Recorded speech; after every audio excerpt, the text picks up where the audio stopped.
Hola a todos, Dios les bendiga ricamente. Aquí estamos una vez más. Soy el hermano Inos del Ministerio Sendero de Luz y Esperanza.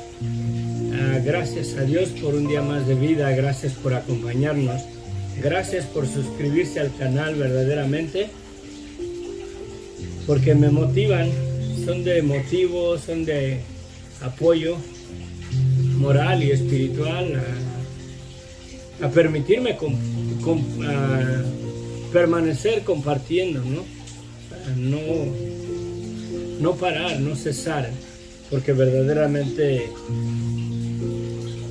veo que Dios se glorifica en todo. Gracias verdaderamente por sus comentarios, gracias por seguirnos, que Dios les bendiga ricamente. Llegamos a nuestro estudio número 10. Tengo muy poco tiempo, voy a ser muy breve. Abrimos ayer, ¿verdad? Empezamos el capítulo 6, es el último capítulo de la carta a los Gálatas. Y dice, hermanos, si fuera alguno sorprendido en alguna falta, ustedes que son espirituales, restaurarle con espíritu de mansedumbre, considerándose a sí mismo, no sea que tú también seas tentado. O sea, debemos de considerar que verdaderamente nosotros también estamos vulnerables a pecar contra Dios. Y no debe de haber altivez en el corazón cuando exhortamos o cuando le hablamos a otra persona que está en un caminar verdaderamente erróneo ante los ojos de Dios, que lo debemos de hacer con toda mansedumbre. Debemos de ayudarnos los unos a los otros mutuamente para ayudarnos en nuestro caminar. El enfoque es llegar a vivir una vida verdaderamente que le dé la gloria y la honra a Dios, no para ser salvo, no para alcanzar el reino de Dios, sino porque somos salvos en Cristo por medio de la fe en su nombre, por medio de su sangre, y no para alcanzar el reino de Dios, sino porque el reino de Dios nos ha alcanzado. Porque a final de cuentas, cada quien le dará cuentas a Dios por su pecado. Por eso terminaba diciendo el capítulo aquí, a mí el versículo, porque cada uno llevará su propia carga, y no habla de carga, sino de responsabilidad ante los ojos de Dios. Cada quien es responsable de su caminar, pero debemos de exhortarnos los unos a los otros a guardar verdaderamente un caminar correcto ante los ojos de Dios. Y el versículo 6 dice, el que es enseñado en la palabra, haga partícipe de toda cosa buena al que lo instruye.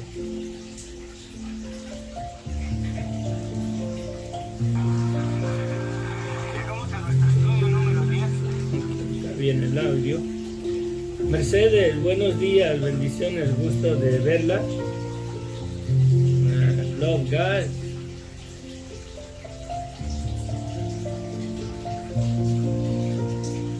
Buenos días, buenos días. Bienvenido, no lo había mirado que se conectara.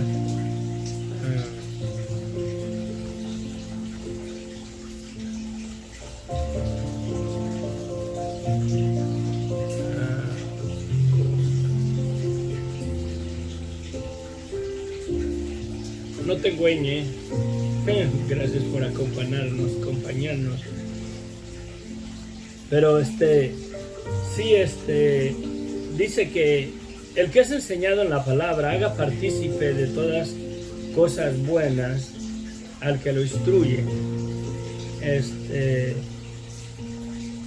Creo que no hay mucho que explicar, el puro versículo dice, ¿verdad? Lo que está declarando es claro, no necesita una interpretación más. No nos engañemos. Dice, no os engañéis, Dios no puede ser burlado. Acuérdense que arriba está diciendo que si alguno sorprendiere a otro en una falta o en pecado, nosotros que somos espirituales debemos de restaurarle con espíritu de, ¿verdad?, de mansedumbre, considerándonos a nosotros mismos que estamos vulnerables verdaderamente a pecar. Y debemos de ayudarnos en nuestro caminar los unos a los otros, a motivarnos a vivir una vida justa y así cumplir la ley de Cristo. Porque el que se cree ser algo, no siendo nada, porque la mera verdad, sin la sangre de Cristo, ¿quiénes somos? Así mismo nos engañamos, o así mismo se engaña. Así que cada uno someta a prueba su propia obra, o su propia fe, su propia vida ante los ojos de Dios, y entonces tendrá motivo de que gloriarse solo respecto de sí mismo y no de otro, porque cada uno llevará su propia carga, o cada uno verdaderamente le dará cuentas a Dios por su vida, por su pecado, por su caminar. Sí. Y aquí abajo, es la continuación del contexto de esa parte de arriba. Dice, no os engañes, Dios no puede ser burlado, pues todo lo que el hombre sembrare, esto también segará. Y es verdad, a Dios no lo podemos engañar. Los hermanos podrán ver que mientras estoy delante de ellos, vivo una vida justa, aparento una apariencia justa, piadosa, espiritual. Digo amén, digo gloria a Dios, ¿verdad? Saludo a los hermanos, Dios te bendiga, hermano, pero ¿qué hay cuando no me ven? ¿Qué hay cuando ni mi esposa ni mi familia me mira cuando estoy a solas y hago cosas que no le agradan a Dios? Al final de cuentas, cada quien le va a dar cuentas a Dios por su pecado. Y aquí nos exhorta, no se engañen ustedes mismos, Dios no puede ser burlado, porque dice, porque todo lo que el hombre sembrar, eso también segará, porque el que siembra para su carne, de la carne segará corrupción. Verdaderamente esto está apuntando a que cuando uno está solo, cuando nadie lo mira, cuando nadie se da cuenta de cómo vivimos, debemos de examinarnos verdaderamente nosotros mismos si aún nos entretenemos en una vida que no le agrada a Dios cuando no estamos en presencia de alguien. Si todavía hay o nos envolvemos en cultivar o, ¿verdad?, o por así decirlo, dedicarnos a los deseos de la carne, porque si lo hacemos de la carne vamos a cosechar corrupción. Mas el que siembra para el Espíritu, del Espíritu segará vida eterna. ¿Sí? No nos engañemos verdaderamente que nuestra vida, dice que arriba, ¿verdad?, es el contexto completo. Así que cada uno someta a prueba su propia vida, su propia obra, su propio caminar delante de los ojos de Dios, y entonces tendrás motivos de que gloriarte solo con respecto de ti mismo y no en otro, en que tú vives una vida mejor que el otro, porque cada uno llevará su propia carga, o cada uno llevará su cuenta, su vida delante de Dios. Acuérdense que arriba el contexto está en base a lo que declara el primer versículo. Si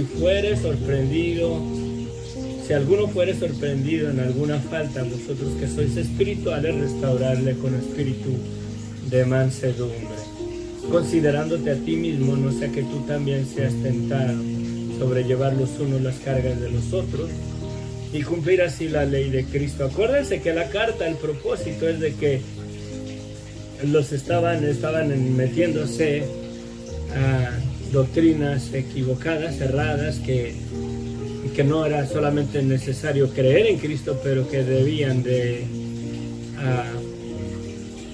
cumplir la ley, debían de guardar la ley, y había gente que los estaba forzando a guardar la ley, pero todo va en base a la raíz de los primeros cristianos. Acuérdense que la primera iglesia no eran romanos, señores, no eran mexicanos, no eran españoles, eran judíos. Los primeros convertidos al cristianismo, o los primeros cristianos, o la primera iglesia de Jesucristo, se fundó en Jerusalén, por lo cual eran puros judíos, judíos que seguían la ley, judíos que por toda su vida fueron instruidos en la ley, fueron circuncidados a los 8 años de nacidos, y luego viene el Evangelio, y el Evangelio es no tienes que hacer esas cosas para ser salvo, solamente pon tu fe en Jesucristo, reconoce tu pecado, tus pecados te son perdonados y tú eres salvo. Y por tu fe en Jesucristo, al arrepentirte, al reconocer la maldad de tu vida y al reconocer que no puedes cumplir la ley, tú eres salvo, tienes la vida eterna, has heredado la salvación. Fue una transacción para los judíos de que siempre, para ser aceptos delante de Dios, era la observación de la ley. Pero la misma ley que Dios les dio, todo apuntaba al sacrificio. Todo apuntaba al día de la Pascua, todo apuntaba al sacrificio de nuestro Señor Jesucristo. Porque tenían que ofrecer un cordero cada año para expiación de los pecados. Y ese cordero lo ofrecían porque reconocían que no guardaron la ley en algún punto, que le fallaban a Dios. Y tenían que ofrecer ese sacrificio para que sus pecados, ¿verdad?, les fueran no perdonados, pero era para que le fueran ahí, ¿cómo se dice? Es para ahí, bueno, para que sus pecados les fueran perdonados, vamos a ponerlo así. Pero es otra palabra la que, a ver si me acuerdo, ¿sí? Porque con la sangre del cordero verdaderamente, sí, ellos entraban en paz con Dios, y todas sus faltas, ¿verdad?, era para expiación, para purgarlos, para cancelarlos, para cubrirlos. Pero la ley siempre apuntaba al sacrificio para el otro año y para el otro año, porque la ley no puede hacer perfecto a nadie, y la ley verdaderamente es el testigo contra mi rebeldía, contra mi desobediencia. Sí. Dice, porque el que siembra para la carne, de la carne segará corrupción, mas el que siembra del Espíritu segará vida eterna. Y me perdí un poquito, ya me acordé de lo que estaba diciendo, que la carta verdaderamente se introdujeron, y creo que parte de ellos eran judíos que llegaron y es que no puede ser posible, si toda la vida hemos guardado la ley, debemos de guardar las ordenanzas de la ley, ¿verdad? O sea, necesitamos a Cristo, la gracia de Dios, el perdón de pecados, la fe en Jesucristo, pero necesitamos obedecer la ley porque siempre hemos vivido de esa manera. Y los comenzaron a obligar a que se deben de circuncidar, así como nosotros, ¿verdad? Y los querían forzar a observar el judaísmo, a guardar la ley cuando ellos mismos sabían que no podían, y querían ponerles un yugo más, porque decían que no era suficiente, que solamente por la fe en Jesucristo, al arrepentirse y por la sangre de Cristo, ya tenían la vida eterna. Personas que estaban acostumbradas a la ley, a lo religioso, y ese mismo sistema ha seguido ahí hasta el día de hoy. Sí,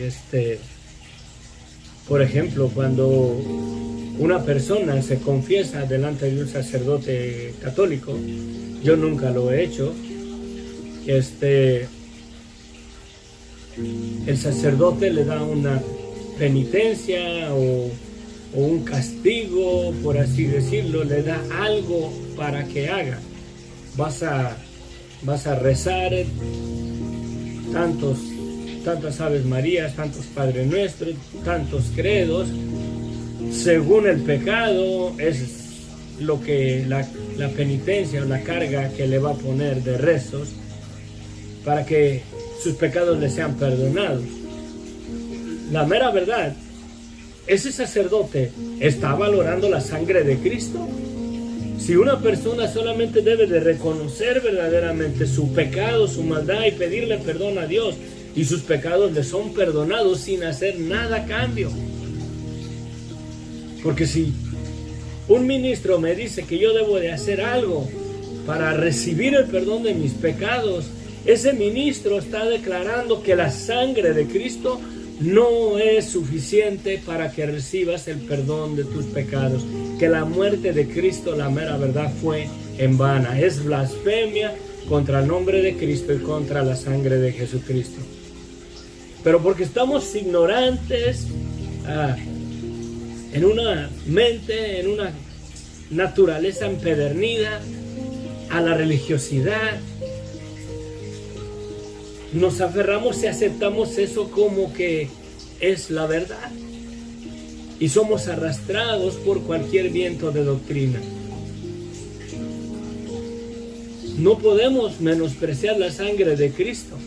Si tú te arrepientes verdaderamente y reconoces todas las áreas de tu vida las cuales no le agradan a Dios y le pides perdón a Dios, la sangre de Cristo te limpia en ese instante de todos tus pecados y tienes la vida eterna.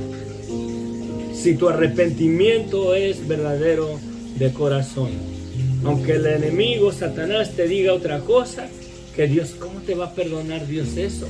¿Cómo te va a perdonar aquello y aquello y aquello? ¿O cómo te va a perdonar tanta cantidad de veces que lo has hecho? Déjame decirte que si lo reconoces que no está bien delante de los ojos de Dios y tienes la convicción en tu conciencia de que esa vida no le agrada a Dios y le pides perdón a Dios, tus pecados te son perdonados. Estos Gálatas estaban introduciendo la ley, ¿sí? Acuérdense que hace la diferencia que por medio de la ley nadie puede ser justificado ante los ojos de Dios. Alguien que te diga la mera verdad, haz esto para que tus pecados te sean perdonados, si no es verdaderamente que te digan que te arrepientas, porque eso es la declaración del Evangelio. El llamado del Evangelio es el llamar al arrepentimiento, a que reconozcamos nuestra vida de pecado. No es otra cosa. No es a que vengas a ser cristiano, no es a que vengas a ser pentecostés, no es a que vengas a ser católico, mormón, testigo de Jehová. Es a que vengas a estar en tus 5 sentidos y reconocer la maldad de tu vida y pedirle perdón a Dios. Y tus pecados ya han sido perdonados hace 2000 años en la cruz del Calvario por medio de la muerte de Cristo. Lo único que necesitas hacer es reconocer la maldad de tu vida. No tienes que observar la ley. Si la vas a observar es para que vengas a un arrepentimiento verdadero de corazón ante los ojos de Dios, para que te mires. Es como un espejo. En la ley miras la desobediencia de tu vida. Ese es el propósito de la ley, traernos a reconocer que no la podemos cumplir y que necesitamos un sacrificio. El pueblo de Israel antes de Cristo ofrecía su cordero para expiación de sus pecados, y la ley te daba testimonio que necesitaban de ese sacrificio, que necesitaban de ese cordero, y lo ofrecían en el día de la Pascua para expiación de los pecados. Ahora, por medio de la ley se mira verdaderamente la necesidad que tienes del Cordero de Dios, que quitó el pecado de tu vida. Él ya fue sacrificado, esa propiciación ya fue presentada delante de Dios. Un sacrificio que agradó a Dios para quitar, apaciguar la ira de Dios contra nuestro pecado. Y esa era la discusión de la carta. El que siembra para la carne, de la carne segará corrupción, mas el que siembra del Espíritu segará vida eterna. ¿Y cómo podemos sembrar para el Espíritu? Manteniendo una comunión con Dios por medio de la oración. La oración debe de ser nuestro respirar. La oración debe de ser el aliento de vida del cristiano. Porque si no respiras, no va a haber vida en ti. Y tu carne va a dominar, tu carne va a gobernar, tu carne te va a sujetar a corrupción. Y si vivimos conforme a los deseos de la carne, no heredaremos el reino de Dios. Sí. Pero si vivimos reconociendo que los deseos de la carne tienen una influencia tremenda en nosotros, y clamamos a Dios cuando somos tentados, le pedimos a Dios en oración, ayúdame, líbrame, Señor, y estar conscientes de la presencia de Dios en donde quiera que estemos, ¿haríamos las cosas que hacemos? Si Jesucristo verdaderamente estuviera físicamente presente al lado mío las 24 horas del día, ¿haría las cosas que hago que no le agradan? ¿Diría las cosas que digo que no le agradan? ¿Me metería en lugares que no le agradan? No creo, la mera verdad. Y la oración nos mantiene a tener conciencia que dice Jesucristo que donde 2 o 3 se congregan en su nombre, Él está ahí. Y si nos ponemos en comunión con el Espíritu Santo para orar con Dios, sí. Y también recordar las palabras de nuestro Señor Jesucristo: y aquí yo estaré con ustedes, no en el cielo, no lejos de nosotros, sino con ustedes hasta el fin del mundo. Él estará con nosotros hasta el último día de nuestra existencia aquí en este mundo físico. Y si perdemos esa perspectiva, si perdemos verdaderamente la conciencia de que Él está con nosotros en donde quiera que estemos, es cuando le fallamos, es cuando pecamos, es cuando caemos, es cuando nos entretenemos en cosas que no convienen, que nos llevan más bien a una condenación. Y aún somos arrastrados por esas cosas cuando estamos solos. Sí. Bueno, al menos yo sí. Porque aún estoy en este cuerpo de carne, sujetado todavía a querer desobedecer a Dios. Y es una batalla. O la carne lleva su triunfo en mí, o el Espíritu Santo lleva su triunfo en mí. Pero no podemos estar sembrando en los dos lugares. No podemos sembrar trigo y cizaña a la misma vez. O somos conscientes de esta realidad, no podemos ser nuestros enemigos y a la vez nuestra ayuda para mantenernos en la salvación. No podemos. No nos cansemos pues de hacer bien, porque a su tiempo segaremos si no desmayamos, ¿sí? Porque estamos vulnerables a fallarle al Señor. No nos cansemos verdaderamente de qué estaba hablando arriba, de ayudarnos mutuamente en nuestro caminar, en nuestra vida cristiana, ¿sí? Considerándonos los unos a los otros que tenemos la misma capacidad de fallar, y exhortarnos con espíritu de mansedumbre en amor a que vivamos una vida agradable ante los ojos de Dios.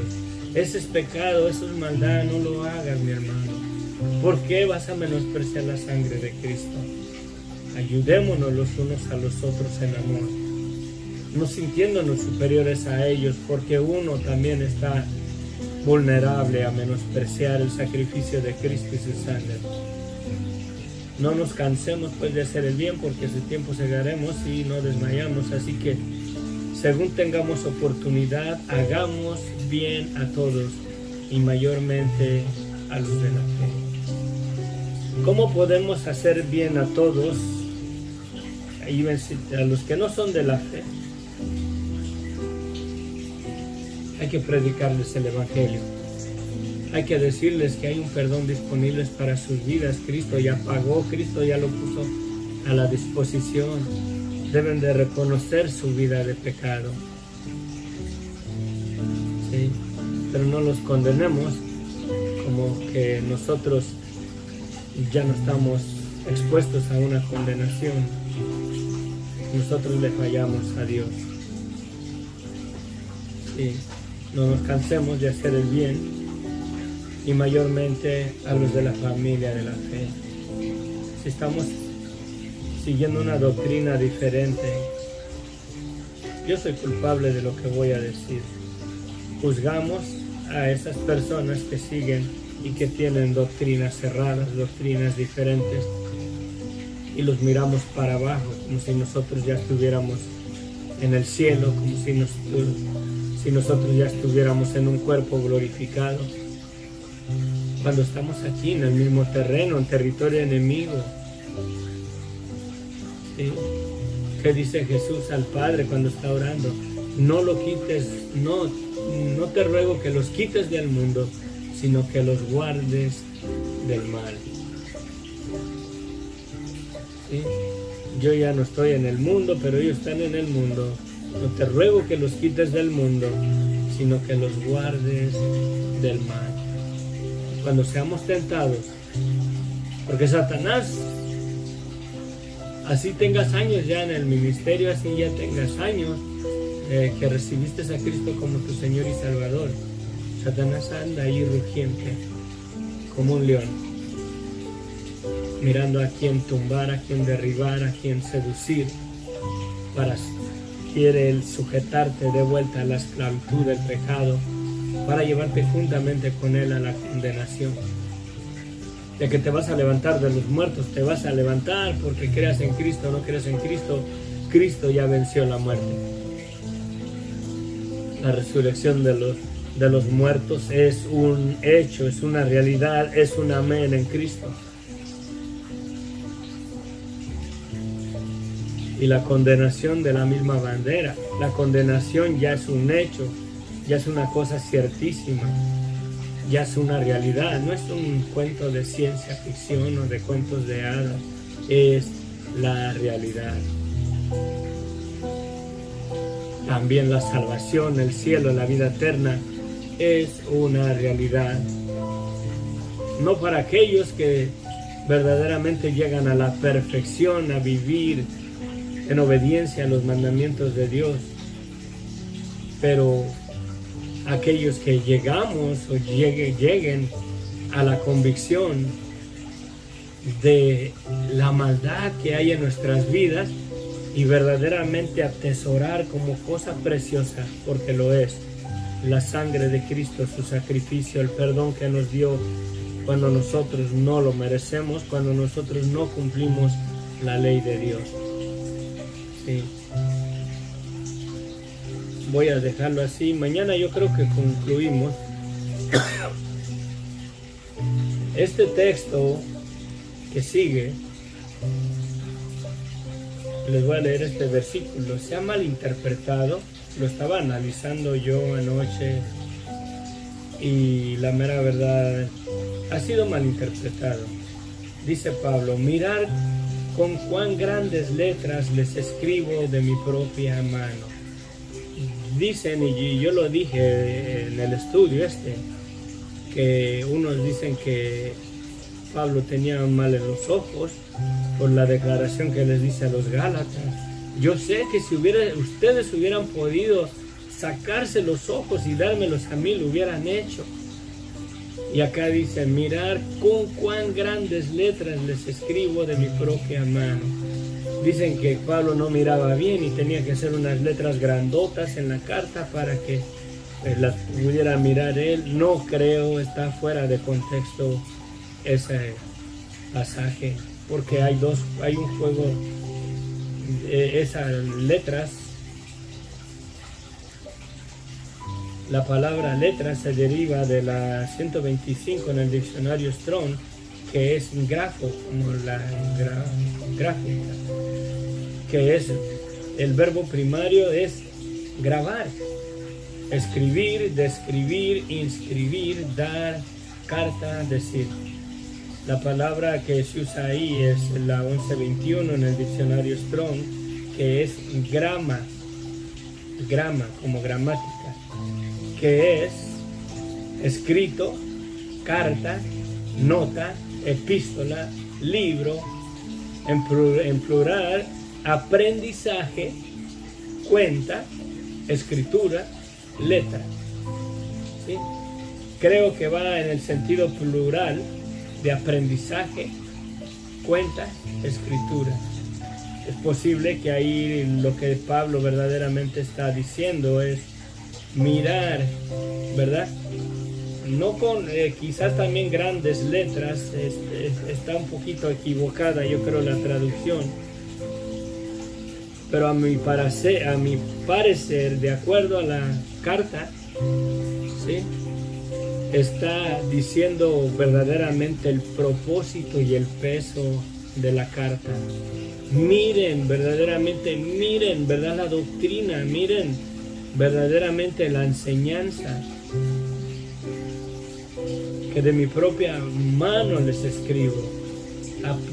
Para aprendizar, la carta esa, la letra, ¿verdad?, es la carta, la escritura, con el fin de un aprendizaje.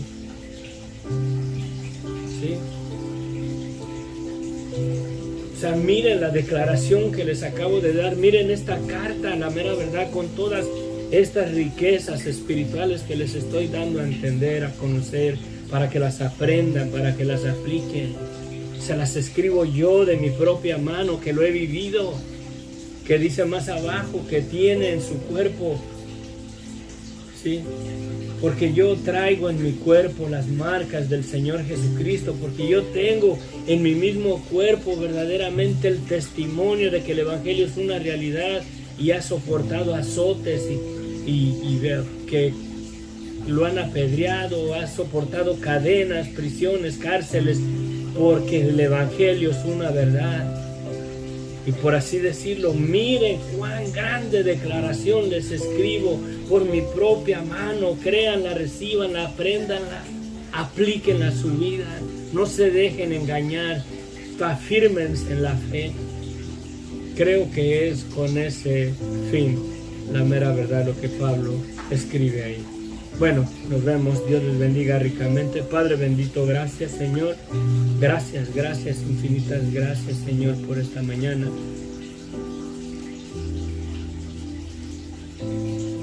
Aquí estamos, Señor, una vez más. Ay, ¿cuál era? Sí, Señor, gracias. Que tu palabra lleve fruto, Señor. Ayúdanos a valorarla, ayúdanos a valorar el sacrificio de Cristo. Ayúdanos, Señor, a vivir unas vidas que te agraden a ti. Ayúdanos a exhortarnos en amor los unos a los otros, a corregir nuestro caminar delante de tu presencia, no gloriándonos sobre la otra persona, que nosotros sí caminamos perfecta y rectamente delante de ti, sino con humildad, sabiendo, Señor, que te fallamos, Señor. Y la verdad sí te fallamos, Padre. Perdónanos y ayúdanos en el nombre de Cristo Jesús. Amén, amén, amén. Dios les bendiga. Gonzalo, buenos días. Gabriela Saldaña, bendiciones. Sofía, Jorge, Dios les bendiga grandemente. Ya me tengo que ir de carrerita porque voy a una cita al consulado mexicano. A ver si no nos tardan demasiado. Buen día, paz, Cristo, bendiciones. Gracias, Jorge. La paz de Cristo sea con ustedes también. Dios los bendiga a cada uno de los que se conectaron. Amén. Gracias. Gracias, Sofía y Jorge, desde Chihuahua. Estas bendiciones que vayan a donde quiera que estén, allá en España con nuestra hermana Mercedes. Sí, está bien. Dios les bendiga. Amén. Bendiciones.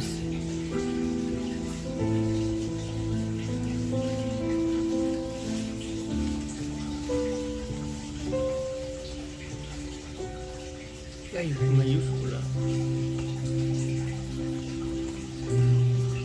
Les amo en el amor de Cristo. Amén. Bendiciones, cuídense. Que la gracia de nuestro Señor Jesucristo nos guarde y nos ayude a permanecer en su nombre. Amén. Amén. Bendiciones.